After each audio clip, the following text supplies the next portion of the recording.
अरे, ये बिजली को भी अभी जाना था। चालू हो जा भाई। इस लोहे के डिब्बे के अंदर हवा आने का कोई और रास्ता भी नहीं है।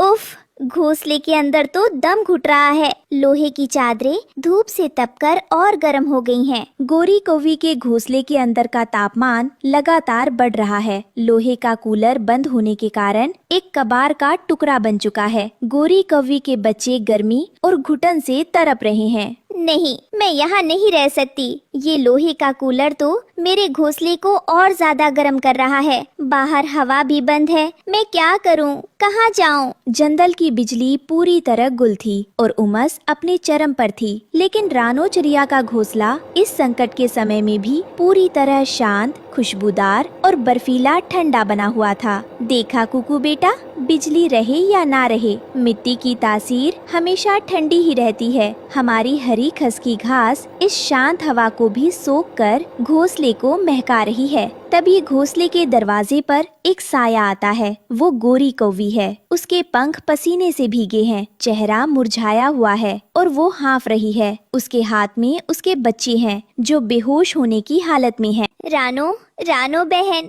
मुझे माफ कर दो। मेरे घोंसले के अंदर दम घुट रहा है। मेरे बच्चे गर्मी से मर जाएंगे। क्या मुझे तुम्हारे इस मिट्टी के घड़े के पास थोड़ी सी जगह मिलेगी? मैं अपने घमंड की सजा भुगत रही हूँ। अरे गोरी कौवी बहन, तुम ये क्या कह रही हो? अपनों के बीच कोई माफी नहीं होती। जल्दी अंदर आओ। कुकू, जल्दी से आंटी के बच्चों के मुंह पर इस मटके का ठंडा पानी छिड़को और हवा करो।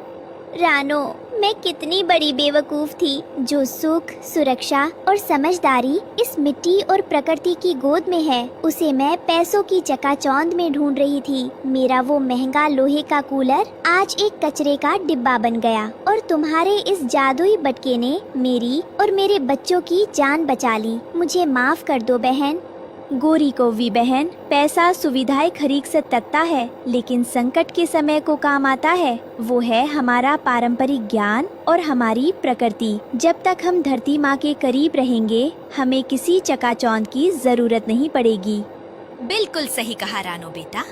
आज की इस अंधी दौर में जो पक्षी या इंसान यह सोचते हैं कि वे पैसे के दम पर कुदरत को खरीद सकते हैं, वे सबसे बड़े भ्रम में हैं।